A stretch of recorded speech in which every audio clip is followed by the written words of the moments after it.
오늘의 시편은 아삽의 시로 인도자를 따라 나아가는 노래라고 표제가 붙어 있습니다. 표제어에는 알다, 스헷, 멸망하지 않는다 이러한 뜻으로서 하나님을 믿고 예배하는 자들, 비록 어렵고 힘든 과정이 있을지라도 결국 멸망하지 않고 승리로 하나님께서 더하여 주실 것을 꼭 믿으시기를 바랍니다. 우리가 이 시간 하나님을 높여 부를 때에 하나님은 기뻐하시고 승리로 나아가게 하실 것입니다. 우리의 인생을 살다 보면 오르막이 있을 수 있고 내리막이 있을 수 있는 것이죠. 우리가 이 가운데 잊지 말아야 할 것은 목적과 방향성이 분명해야 한다. 우리는 하나님께로 지음받은 자들이기 때문에 결국 하나님의 영광으로 나아가야 하는 것이고, 하나님을 바라보고 나아갈 때 우리는 넘어져도 다시 일어설 수 있고 그러한 사명이 있기 때문에 하나님은 우리를 나아가게 할 수 있는 힘과 능력을 주실 것이다 라는 생각을 꼭 잊지 말아야 할 것입니다. 동계올림픽이 어느덧 마쳤습니다. 우리나라는 금메달 2개로서 14위에 그쳤지만 선수들은 열심히 땀과 피를 흘린, 눈물을 흘린 그 모든 것들을 바탕으로 열심히 달려왔습니다. 금메달을 안겨다 준 쇼트트랙 경기만 보더라도 선수들은 엎치락 뒤치락 또 오르막이 있고 내리막이 있는 그런 모든 과정을 우리에게 보여주었습니다. 어떠한 순위이든지 간에, 그리고 결과가 어찌 됐든지 간에 선수가 그 목적과 방향을 향해서 열심히 나아간 그 모습을 보며 우리는 그들이 잘 싸웠다, 그리고 박수 칠 수 있는 것이고 선수로서도 자격이 있는 것으로 우리는 인정할 수 있겠습니다.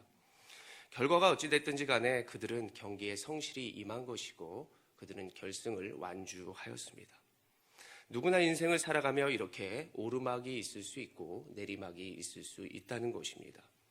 목적을 하나님께로 두어가는 인생이라면 우리의 경주는 헛된 것이 아니고, 하나님을 높이는 인생이라면 하나님은 언제나 우리에게 영광을 받으실 수 있는 분이다 라고 하는 말을 말씀드리고 싶은 것이죠. 1절을 보십시오. 하나님이여 우리가 주께 감사하고 감사함은 주의 이름이 가까움이라 사람들이 주의 기이한 일들을 전파하나이다.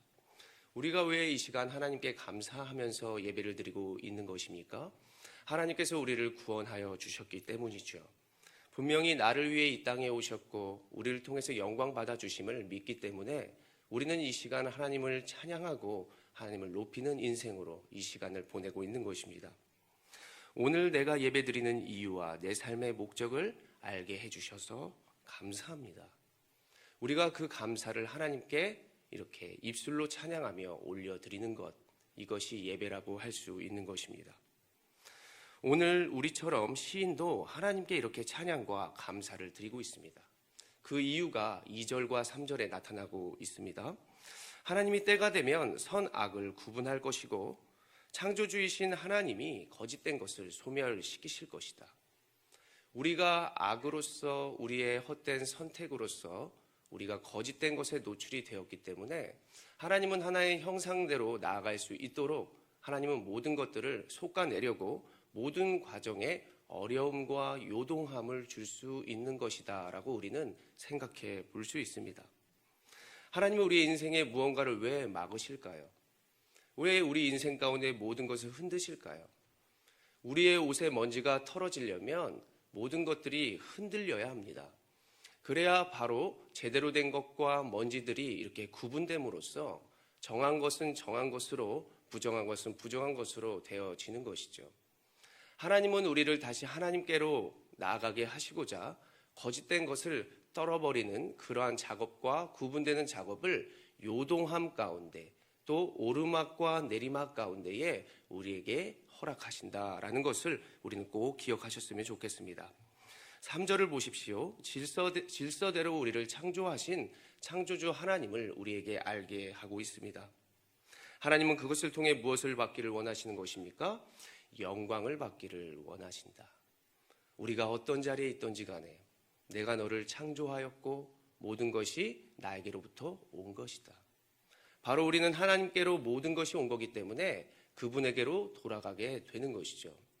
우리가 이 세상의 요동함 가운데 걱정 근심이 없는 것은 하나님이 모든 것을 창조하신 가운데 우리를 바라보시면서 보시기에 심히 좋았더라. 우리를 좋아하시고 우리를 기뻐하시는 것을 우리가 성경을 통해서 알기에 어떤 상황에도 나는 슬퍼하지 않고, 어떤 상황에도 하나님 나를 정하게 하시고자 하시려고 나에게 이것을 허락하시는 것이군요 라고 하는 마음으로 감사하며 나아갈 수 있게 되는 것입니다.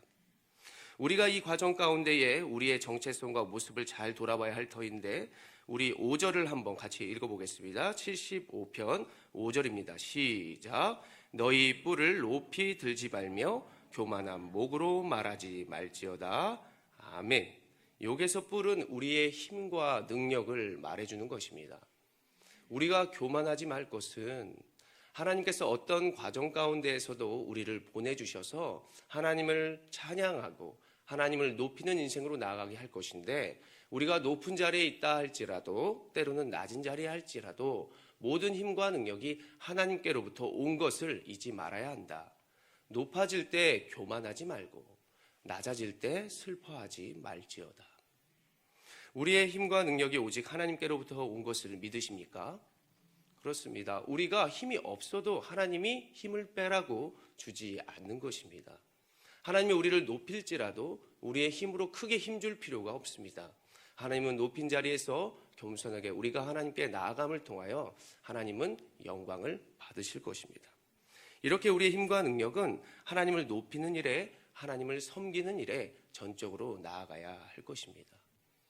우리가 어떤 상황에서든지 무엇으로 우리의 힘과 능력을 보이고 계십니까?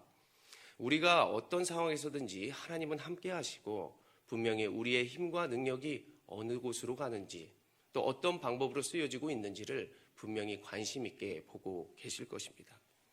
우리의 마땅히 드려야 힘과 그리고 그 방향성, 우리가 하나님을 떠나 죄악된 인생으로 걸어가다 보니까 이것들이 혼돈되고 정신이 없어지는 것 같습니다. 태초에 하나님께서 우리를 창조하시고 어떻게 지으셨습니까? 하나님의 형상과 하나님의 모양대로 지으셨다라고 말씀을 해주셨습니다.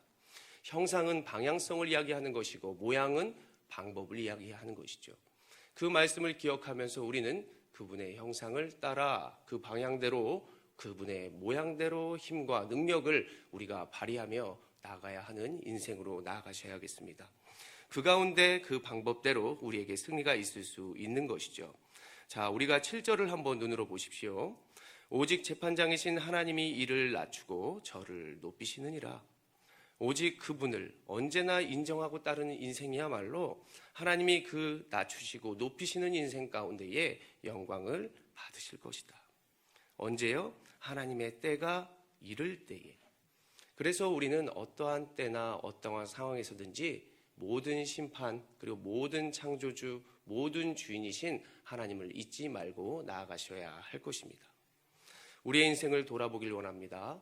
우리의 인생이 지금 비록 이해가 되지 않을지라도 하나님의 우리를 구원하셨음을 믿으십니까? 구원하셨기 때문에 우리는 오르막이 있든 내리막이 있든 우리는 슬퍼하지 않습니다. 결국 우리의 결승점을 우리는 보고 나아가는 것이기 때문에 하나님은 그 가운데에서도 우리에게 힘과 능력을 주시는 분이시기 때문에 우리는 그 힘과 능력과 그 모습에 따라 우리는 그 방향을 잃지 않고 그 방법을 잊어버리지 않으면서 하나님의 말씀을 따라 온전히 나아가는 인생이 되어야 할 줄로 믿습니다. 하나님이 이미 전부터 세상에 자신을 드러내셨고 늘 예배 가운데 함께 하셨습니다. 그분이 임재하시고 그것을 기뻐하셨다는 것이죠. 그래서 오늘 우리가 하나님을 찬송합니다. 그것이 바로 올바른 행위요 그리고 올바른 승리의 과정인 줄로 꼭 믿으시길 바랍니다. 그래서 우리가 2022년도 한 해 하나님을 예배하는 것 이것을 가장 우선으로 두고 하나님과 동행함으로 그분이 주시는 힘과 능력을 가지고 또한 보내신 그 곳에 가서 하나님의 형상과 모양을 따라 우리가 온전히 나아가는 그러한 인생이 되시기를 간절히 소원합니다. 사사기를 보면 하나님이 여러 과정 가운데에 승리를 더하여 주셨습니다. 바로 높여 주셨다는 것이죠. 그때의 이스라엘 백성들은 어떠한 일을 했습니까? 교만하였고 하나님을 떠났다. 그러한 과정을 계속해서 반복하는 인생을 보여주는 것입니다. 자신들의 눈에 좋은 것으로 행하고자 했을 때 결국 그들은 어떻게 됩니까? 포로가 되고 세상의 노예로 살아가는 그러한 모습들을 보여주고 있습니다. 이와 같이 오르막이 있고 내리막이 있는 인생 가운데 우리는 오르막이 있을 때만 하나님을 찬양하고 또 내리막이 있을 땐 하나님을 원망하고 그렇게 하는 인생이 아니라 우리가 성경을 바라보면서 내가 어떤 상황에도 하나님을 예배해야겠구나, 어떤 환경에서도 하나님을 높이는 그 인생으로 나아가야겠구나 라고 하는 것을 꼭 기억하며 온전히 걸어가시기를 원합니다. 오늘의 시는 우리에게 이것을 확증하고 있습니다. 바로 정한 것과 정하지 않은 것. 하나님이 모든 것을 구분하고자 하시는 것이구나. 우리를 통해 영광을 받고자 하시는 것이구나. 선한 길과 악한 길, 그 모든 가운데에서 우리는 어떤 모양과 형상으로 나아가야 하는지를 하나님은 오늘 우리에게 기억하게 하시는 줄로 믿으시기를 바랍니다. 겸손히 주를 섬길 때 주님께서는 기뻐하시고, 낮은 자리에서도 하나님을 바라볼 때 하나님은 분명히 우리에게 힘과 능력을 공급하실 준비를 하신다는 것을 꼭 기억하시면서 비틀거리는 세상 가운데에서도 방향을 잃지 마시고 언제나 하나님의 말씀을 쫓아 나아가는 그런 하나님의 섬김과 목적이 되어 간다면 하나님은 분명히 우리에게 승리를 더하여 주실 것이요, 그리고 그 우리의 목적지에서 기쁘게 우리를 맞이해 주실 것입니다. 이것을 믿고 온전히 나아가는 우리 정한 성도들, 바른 성도들이 되시기를 간절히 축원합니다. 기도합니다.